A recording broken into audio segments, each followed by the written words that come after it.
Allah mampu mawon tiap disa dikai nabi, tapi Allah tidak melakukan itu, cukup nabi sitok terus kabeh iki kon anut Nabi Muhammad sallallahu alaihi wasallam.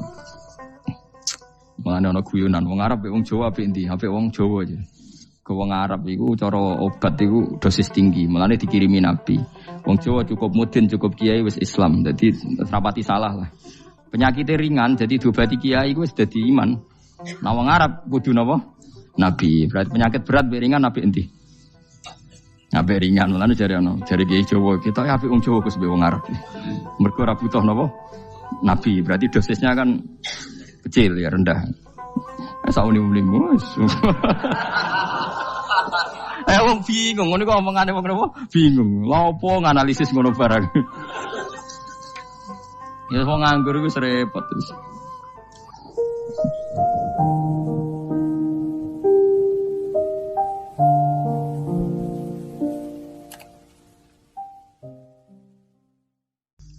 Soale batik wong Yogya, wah batik nasional berarti wong batik wong Indonesia, anak batik ra wong Indonesia. Jare batik us napa? Pakaian apa? Nasional. Ya wong golek hadis nganti ngelu kesunatan ibadah nggo klambi putih. Ora ana kesunatan ibadah nggo klambi napa? Batik. Tapi nek kowe wong alim ben diarani klambi putih gak wajib, kudu kadang-kadang nganggo batik, nggo nunjukno nek nganggo putih iku. Saya tuh seingat saya belum pernah ngaji gak pakai baju putih. Karena pikiranku sudah sering ditanya, Gus kowe wong alim ora tau joban. Nah joban koyo wong Arab. Nak batik kesane kok ora sunah Rasul seneng putih, setengah-tengah nganggo hem putih wis sunah Rasul tapi tetep Indonesia. Wis tak pikir nonton. Lah rugen ra mikir nganggo batik. Tapi itu tadi saya masih husnudzon. Jika jadi tren nganggo klambi hem putih dianggap wajib, harus ada yang pakai batik untuk menunjukkan kalau ndak wajib. Lah mungkin dia termasuk begitu melok. Makome dekne iku wis nglurusno. Itu ndak tahu saya kalau. Oh itu berarti sudah tinggi, kelasnya sudah tinggi. Jadi menurut saya tengah-tengah ya pakai hem putih kalau sholat. Tengah-tengahnya adalah nak jubah terlalu Arab. Nak batik be Nabi ngendikan kesunatane ibadah itu pakai putih. Nganggo mori kok wong mati ya sudah hem, ya sudah tengah-tengah. Menurut saya, sama ndak harus ikut saya. Tapi jika itu dianggap wajib, kadang-kadang jangan pakai putih. Seperti Jabir bin Abdullah itu terang-terangan, sama tak ceritani. Dulu ketika Jabir bin Abdullah sahabat yang terkenal itu Jabir itu termasuk minas sabiqin al-awwalin itu. Jabir itu sholat di masjid itu bajunya dicopot. Terus sarongan itu dicancang di gulu. Kayak wong kuno-kuno. Sarongan sitok dicancang di gulu. Bawa baju diletakkan di soko masjid. Setelah itu orang tabiin melihat dia secara sinis. Tabiin itu generasi setelah sahabat. Marah-marah ketika dimaki, masa engkau sahabatnya Nabi sholat bisa bin wahid. Pakai baju satu dicancang bisa. Terus Jabir mulai cerita. Kamu jangan bilang pakai serban itu sunat. Kamu jangan bilang pakai jubah sunat. Bagaimanapun menjadi sunat karena kamu punya. Sehingga kamu bilang sunat karena kamu punya. Dulu kita zaman Rasulullah masih hidup. Kita semua itu tidak punya baju. Punyanya satu. Sehingga Nabi tidak berani mensunatkan pakai baju dua. Kesunatan serban. Karena kita hanya punya pakai baju satu. Kita harus mikir bagaimanapun di antara kesunatan itu karena kita mampu. Setelah tidak mampu tidak ada sunat. Terus Jabir mulai marah-marah termasuk yang diceritakan. Kalau kamu bungkus orang mati gimana? Ya tak bungkus utuh sampai sikil beda sirah ketok. Ya kan ya, nah ini yang mati dibungkus sempurna tuh. Nanti kok pepes itu ya dibungkus terus bariku lagi dibuka raine ya. Ya Mus. Sing mudin-mudin rai ya. Terus Jabir cerita. Cara kowe wajib ta ora jare Jabir? Nggih wajib. Ya wajib mergo iso. Terus dia cerita, dulu Sayyid Hamzah, dulu bapak saya Abdullah, Jabir bin Abdullah. Itu saking gak adanya baju. Itu nak ditutup sirai mbek sarong, mboten kafan. Iku ketok sikile. Nak ditutup sikile ketok sirai. Akhirnya do matur Kanjeng Nabi kon nutupi sirah waj'al ala rijlihi shay'an min idkhirin. Akhirnya sing sikile ditutup suket. Saking gak anane baju. Kowe saiki Islam wis jaya kecangkeman sithik-sithik muni sunat wis dimaki-maki mbek Jabir. Wis meneng jar. Terus terakhir ngendikan ngene, aku nglakoni iki liyaronil ahmak misluk, pancen tak jarak aku salat ngene iki bento-bento kowe ben roh. Nak dhisik sejarah Islam ngene iki. Liyaroni al ahmak misluk, ahmak ku bento sing level tinggi, medium men. Itu ulama betul ya begitu. Saiki wong Islam jog tuku kurma gampang, sithik-sithik buka kurma, sunah Rasul mergo nganggo kurma. Ya perkarane ke kelar tuku, zaman kene Gunung Kidul melarat nganggo apa? Aneh-aneh iku. Makanya di fikih jelas, nek iso kurma, nek iso asal manis, nek iso asal gak nyolong titik wis. Kok cek repote hukum. Bagaimanapun kue kecangkeman muni sunan mergo mampu. Zaman kira mampu orang muni ngono padahal hukum iku wis dhisik-dhisik. Hukum itu baru apa sudah kemarin-kemarin? Wis meneng ae. Kula ge sering, ngger kula kan kiai, ngger poso sering sowan kathah. Kadang sing sowan luwih mlete timbang kula. Gus kurma Gus, nggo apa? Nggih sunat Gus. Ah sunah mbahmu pangan kowe. Oh kiai mbok warai ra sopan. Aku nak buka aku tegan. Aneh-aneh ya. Namun di sunah dia ora usah kecangkeman. Lagi buka kurma pirang tahun? Lebih kali tahun Gus. Umur piro? 40 Gus. 38 tahun gak nggo sunah lagi 2 tahun gegere gak karuan. Biasa saja. Dulu Nabi itu ya biasa. Nabi kalau zaman ngendikan yang ngeper sampai 4 kali. Kalau gak mampu ini, kalau gak mampu ini. Nabi kalau ngendikan ya gitu sampai diulang-ulang. Karena Nabi tahu tidak semua umatnya gampang mendapatkan itu. Misalnya kafaroh puasa 2 bulan nuntut. Kalau tidak bisa ngasih makan orang miskin sekian. Kalau tidak bisa gini sampai habis. Kulu ma'rufin sedekah. Kalau tidak bisa ya Rasulullah firsana satin. Sampai ludus gak bisa sikit tamrotin. Kalau gak bisa fabi kalimatin thayyibah cangkem sing apik. Nak ra iso sementing aja merengut. Terakhir walau bitol kotin apa? Wajin. Itu lama mewarisi sekian kebaikan yang diajarkan Nabi. Tidak terus dipatenkan satu ngel-ngel wong akeh. Kono apa ngekek kurma khutbah bareng sungguh. Wes pangan dhewe entekno. Ya ana sing sabar. Wes kula tobat Gus mun mboten ngomong-ngomong ngono ya. Ya biasa saja. Kalau ingin sunnah biasa saja. Dawe Nabi wal qasda tabluhu. Kamu itu yang biasa saja. Biasa itu ya standar saja. Ya biasa. Jadi Nabi dulu kalau melakukan sunnah itu biasa. Sunnatun sanaha Rasulullah sallallahu alaihi wasallam. Ini sunnah yang dilakukan Nabi. Tapi di luar yang azimah. Azimah itu yang wajib atau fardhu ain itu sahabat biasa. Karena bagaimanapun kita bisa begini karena mampu. Seperti Jabir tadi, orang bisa sholat pakai serban, pakai jubah karena mampu. Zaman Nabi awal Islam. Sama lihat Bilal, ada nak belodor gitu tuh. Sama lihat film Umar atau film-film Bilal. Itu memang nyata dulu itu la yajidu ahaduna illa thawban wahidan. Tidak ada yang kecuali punya baju apa. Sama dulu film-film, mulai versi seneng kitab sampai versi film itu sama. Bilal nak adzan ya blodor, ora adzan di blodor gak sopan. Oh memang ya duwene klambi mok sitok iku. Adlok ceritane Sa'labah bersolat salam langsung melayu. Berkali-kali yang bersalam melayu. Jebule apa genta kae. Ya salah bang bersolat orang witir melayu kenapa? Saya takoki ya Rasulullah, takoki Nabi. Salah bah kata sahabat-sahabat kowe nak salat bar mulai langsung melayu. Ya Rasulullah, kami kula namung setunggal, istri saya di rumah aja utuh. Yo saking ndak adanya baju. Oh, saiki nang sunatno kon. Ya begitu. Makanya ketika Sayyidina Umar idza ausa Allah fa ausiu. Nanti kalau sudah jembar ya jembar. Nak lagi ruwet ya ruwet. Ya sudah biasa saja. Paham ya? Jadi kalau suwun misalnya malah yudroku kullu, la yudroku nopo kullu. Kalau tidak bisa semua jangan sama sekali. Jadi misalnya kita tidak bisa jubahan, tidak bisa serbanan mergo wong Arab. Supaya saya ndak keriting jubahan kok tonggo ya guyu. Paham ya? Wah aneh ngono. Kemudian nek ora kaji kok jubahan malah digugat wong akeh. Ya sudah pakai hem putih saja. Yang penting dua semangat sunnah putihnya misalnya. Ya tengah-tengah gitu. Tapi kalau kira-kira dianggap wajib ya kan ganti badik kayak Ruhin itu.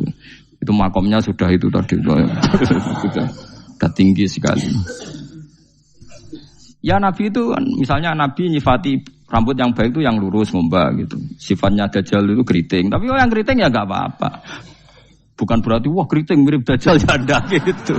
Ya itu kan Allah menunjukkan kekuasaan. Nanti kalau Allah bikin lurus semua dikira gak mampu bikin yang keriting. Ya sudah dibikinlah yang keriting. Ya sudah gitu biasa saja buatan. Mboten berlebihan. Paham gitu. Jadi Nabi itu kalau ngendikan seingat saya ini hafal banyak hadis. Kalau ngendikan tuh sampai berkali-kali. Itu tadi mulai kalau sedekah pakai ini, kalau ndak mau sampai mulai firsana satin sambil wedhus ijek larang walau bisi kita meros separone kurma. Masih kadang ndak mampu fabi kalimatin thayyibah, enggak mampu lagi. Ya soalnya tasaddaku walau bitol qati wajin. Sedekahlah meskipun dengan ceria. Itu sirinya kenapa saya ngaji guyon. Karena paling ndak ceria itu happy. Coba kalau saya ngaji merengut, menang terus ketok nyesal. Terus sing ngaji kan mikir, Gus Pak kurang apa? Kita ngaji kok ana sing kurang. Oh, terus sing kedonya nafsir wah paling kurang sangune. Wah jadi repot. Mulane kula ngeten wis tak pikir, mangsa ora tak pikir. Guyon kula mek sampean nangis mbon ndi ganjaran akeh ndi.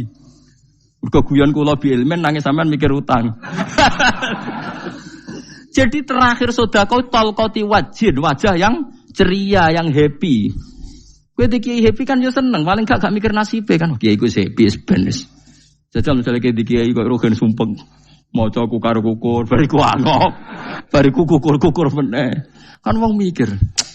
Wayahe tanggale bayar apa piye kredite. Waduh. Apa wayahe ditarik sepeda motor kan orang terus menafsirkan macam-macam. Sing elek sing wong alim mulai nafsiri paling tertipe ra iso. Wah, paling elek. Ya nek wong alim kan ana ukur-ukur mesti nek sing suudon kan paling macane bingung tergipe ngono. Ya macam-macam lah sesuai asumsi napa.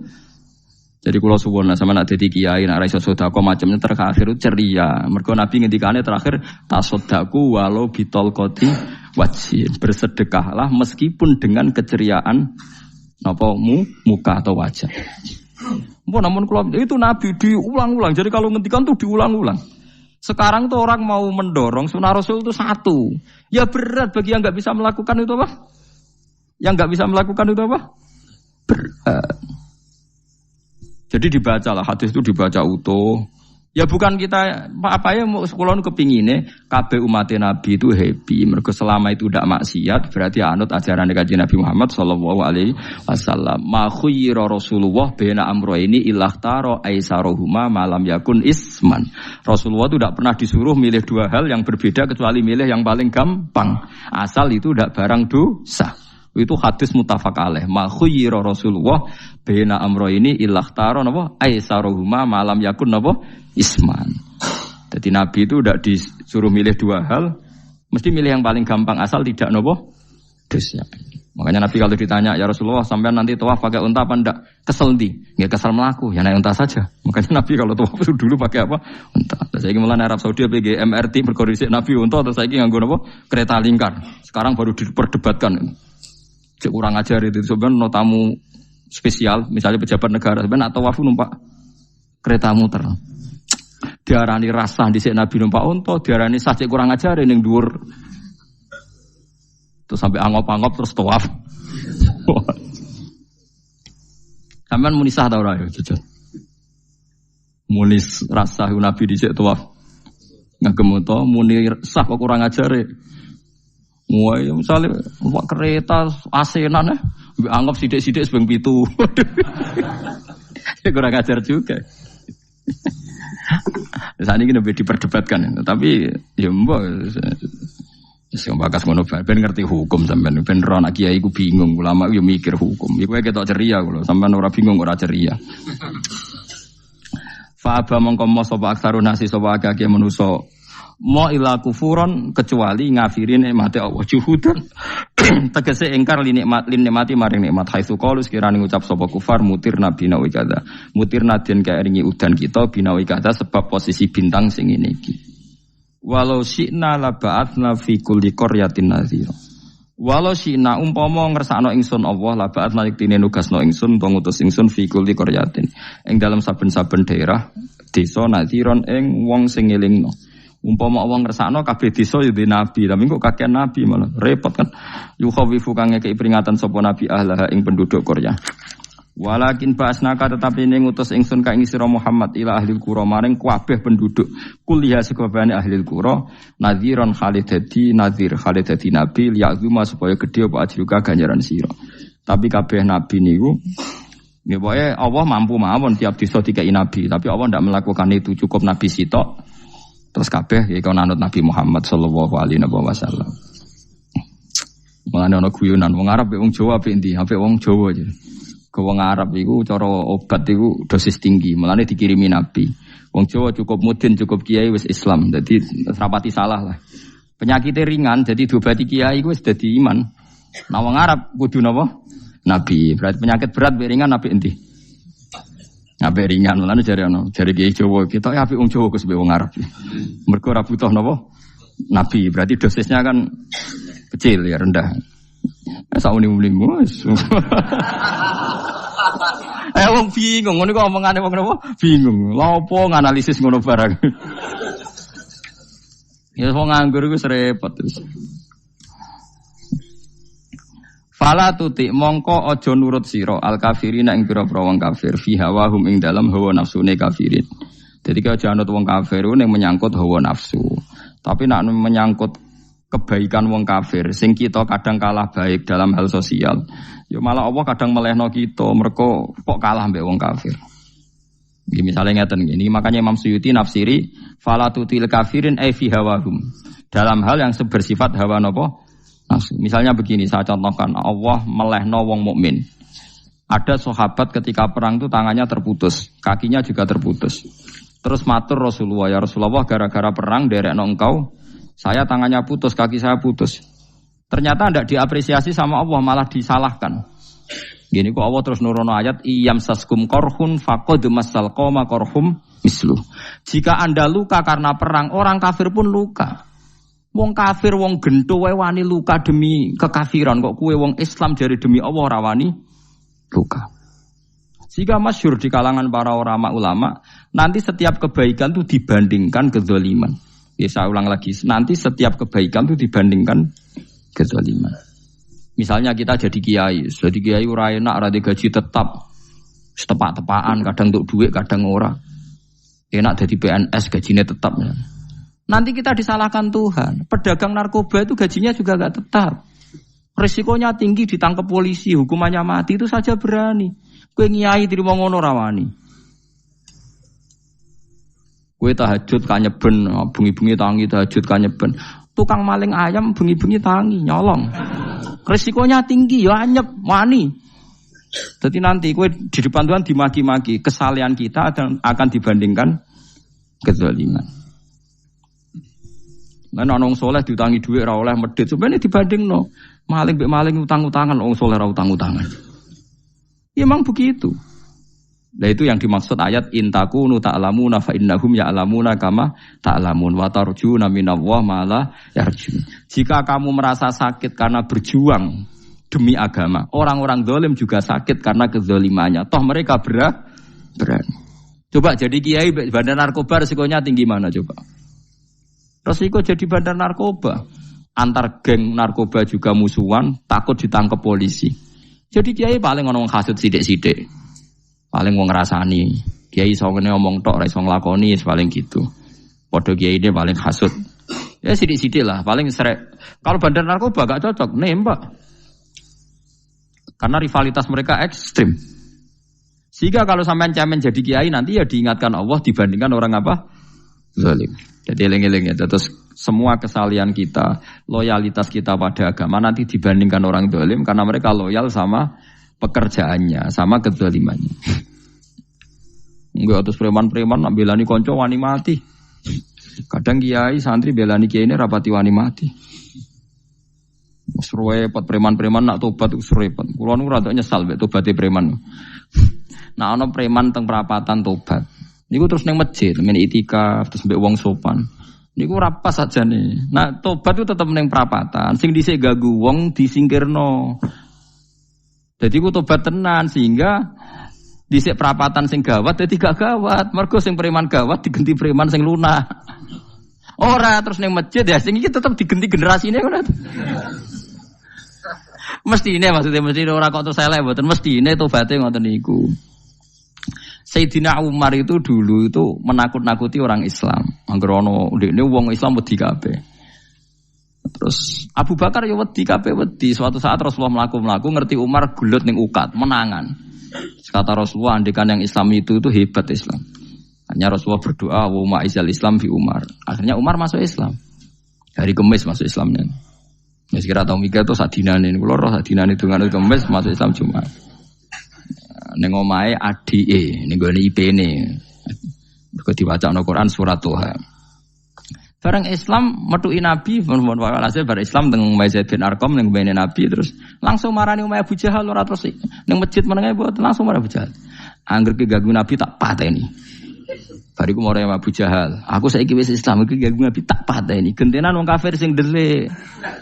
Paham nggih? Dadi enak lho maksudnya. Lah misalnya terus Umar dadi sopan santun terus ketemu wong dilo, ketemu Abu Lahab monggo derekaken. Wah. Kacau. Artinya enggak ada perubahan kan kalau gitu. Lan Ruhin mantan preman mboten kok tobaté ning kene ora roh kok. Mboten harus kiai dene. Mestine ngoten. Makanya Wahsy itu yang bunuh Sayyid siapa? Hamzah. Karena dia disuruh Hindun itu, istrinya Abi Sufyan itu. Itu setelah membunuh Sayyid Hamzah dan dia Islam. Dan Nabi tidak siap melihat wajah Wahsy. Sumpahnya Wahsy apa? Saya bersumpah akan membunuh orang paling dibenci Rasulullah. Sebagaimana saya pernah membunuh orang paling dicintai Rasulullah. Terus tobatnya dia mateni Musailamah al-Kadzab. Wong sing ngaku Nabi ngarang Quran. Itu tuh sing mateni sinten? Wahsy. Jadi Wahsy sebagaimana aku pernah membunuh orang paling dicintai Rasulullah, tobat saya membunuh orang paling dibenci Rasulullah. Ya misalnya terus Wahsy tobat, terus sampean nyapu masjid, terus gak duwe selera tarung, zaman kafir tarungnya tenanan, bareng Islam menyapu masjid, bariku ngiseni jedinge, terus bareng jak perang wedi wae repot. Ya niku ide kula tapi ora kudu nglakoni. Nek mau cerita ilmu, sampeyan ora kudu nglakoni. Yaitu gale wong preman brah-brah. Blojo narkoba entek akeh dilakoni, nggo judi diakoni. Sewengi orang preman itu kalau judi 2 juta 3 juta loh. Bareng tobat ngoboni masjid 10.000. Padahal donyane jek akeh. Mestine tobat yo. Saya zaman judi semalam 3 juta. Sekarang kalau pengajian atau ke masjid semalam 3 juta 100 lah minimal diluwei. Ora malah pas tobat nglebokno amplop masjid yo. 10.000, kadang 2.000. Repot-repot. Tapi ya apik tobat, nanti cerita. Tidak begitu, mestinya berbanding.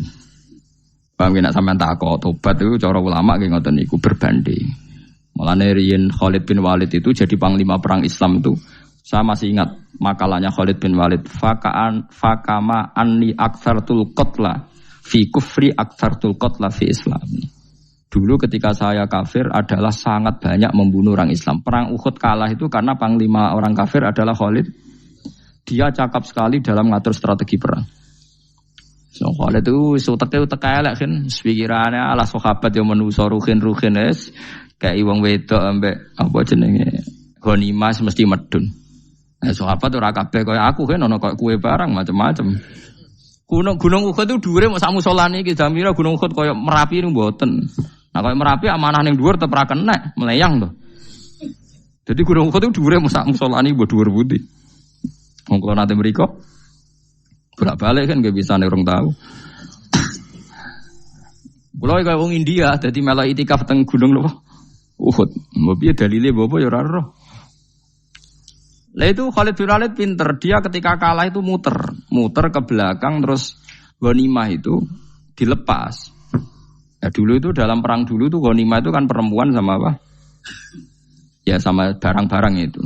Ketika dilepas itu dianggap sudah mengaku kalah. Ada sahabat yang kok ruhin itu udah akabir sahabat, ada sahabat papan atas, sahabat yang seperti itulah. Sahabat kebanyakan turun ternyata Khalid itu muter terus naik dari belakang. Pas sahabat turun, dia naik dari apa? Yo penak karek manai kok dhuwur, itu akhirnya kalah. Itu ya gara-gara strategi ini Khalid bin Walid. Nah terus dia bersumpah, saya bersumpah semua kecerdasan saya, semua kecanggihan saya akan saya gunakan untuk membela Islam. Ini kelimake itu di perang Tabuk, di perang Yarmuk, di perang Tabuk. Itu di panglimani siapa saja yang ditunjuk Nabi itu kalah. Termasuk Ja'far bin Abi Thalib itu padahal panglima yang ditunjuk Nabi. Usamah ya kalah. Abdullah ya kalah. Semua yang ditunjuk Nabi itu mati semua. Akhirnya panglima diambil siapa? Khalid. Taruh saja gini strateginya. Anggap saja Arab itu padang pasir. Tidak, sampean biar tahu bahwa orang soleh yang cerdas itu banyak. Jangan kira soleh itu tidak butuh kecerdasan, butuh. Arab itu kan padang pasir. Mau jelas gini, gambarannya apa? Padang pasir. Itu kalau perang itu kan taruh saja orang Islam itu 3.000 musuhnya 10.000. Memang kejadiannya gitu, 3.000 musuh 10.000. Itu kan berbanding berapa itu? 30 ya?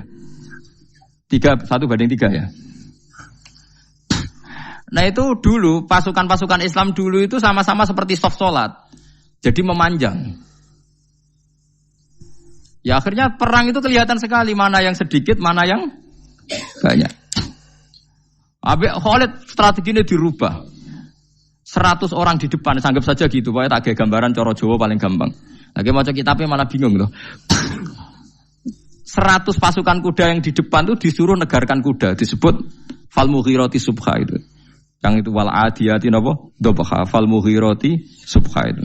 Jadi pokoknya anggap seperti itu. Fal muriyati apa? Qadha itu. Kuda yang 100 di depan disuruh menegarkan. Pokoknya kon gerak. Sehingga debu itu banyak bertebangan. Terus pasukan yang 3.000 itu disuruh memanjang. Memanjang sepanjang-panjangnya. Karena di depan ini ada tegaran kuda tadi. Orang kafir yang di sana itu melihatnya ada bantuan datang baru. Wih, pasukan Islam toko wakil. Panjang lagi. Dikira jumlahnya itu sampai 50.000 lebih. Paham sih maksudnya? Sehingga wong kafir melayu perkara ini tidak mungkin kita tandingi. Orang Islam dapat bantuan baru padahal ya wonge podo. Mau baris tok dirubah.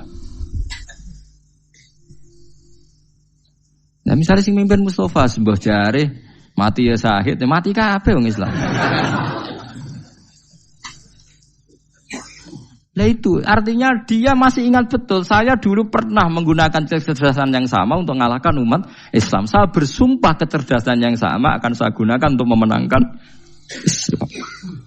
Coba bayangin nonton anak padang pasir 3.000 orang, yang 100 di depan negarno kuda supaya pandangan tidak begitu jelas. Terus yang belakangnya memanjang dari jauh kan kelihatan pasukan dapat bantuan baru. Padahal ya orangnya sama. Akhirnya orang kafir merasa wah nggak imbang. Kita ada imbang karena orang Islam dapat bantuan. Terus menang perang itu. Lah itu tobat bener gitu loh. Orang kok pas kafir cerdas, buareng Islam tobat nyapu masjid. Sebarigus ngaji ngantuk. Padahal zaman kafir cerdas, memperdayakan ekonomi nganti sugih bergeder. Bareng Islam terus dunia nentek melarat, terus nyapu masjid, sebariku sholat qobliyah ba'diyah mulai, nggak poso sunat. Ya tidak apa-apa itu, tapi sugih tetap. Kok zaman kafir sugih, zaman Islam kere, mestinya zaman Islam ya sugih, terus kecerdasan dan hartanya untuk liizatil Islam wal muslimin. Mestinya, tapi ya nggak apa-apa kalau ada tobat model gitu ya ada apa-apa. Ojo terus dari Gus Pak ngene ku elek ya ora ana jenenge tobat mesti apik, tapi enggak fair gitu loh. Maksud zaman nakal serius, zaman tobat sekenanya itu kan fala tuti mongko joto at sira al kafirin ing pira-pira kafir fi hawahum ing dalem selera hawa nafsune wong kafir. Wajahidhum lan merangi sirahum ing kufar. Merangi maksudnya berjuang bihi kelawan Quran. Maksudnya hujjah.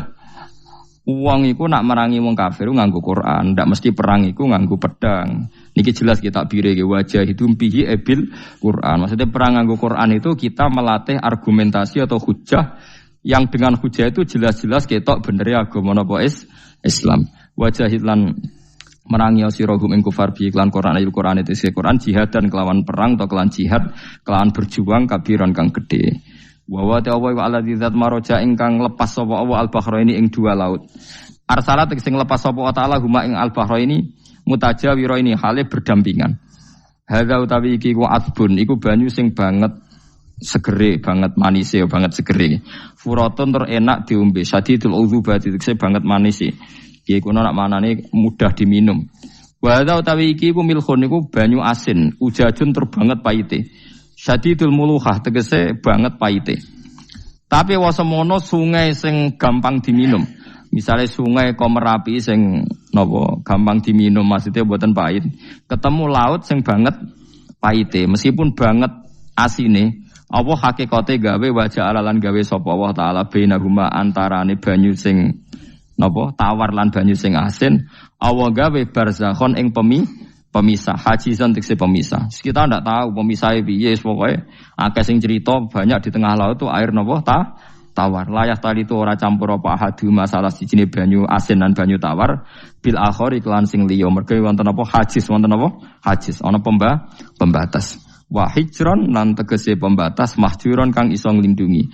Sitron tegese tutup. Mamnuan kang iso den cegah bi sebab anane sitru. Sebab anane pembatas apa ikhtilatuhuma apa campure banyu asin lan banyu tawar. Alami wa waladi.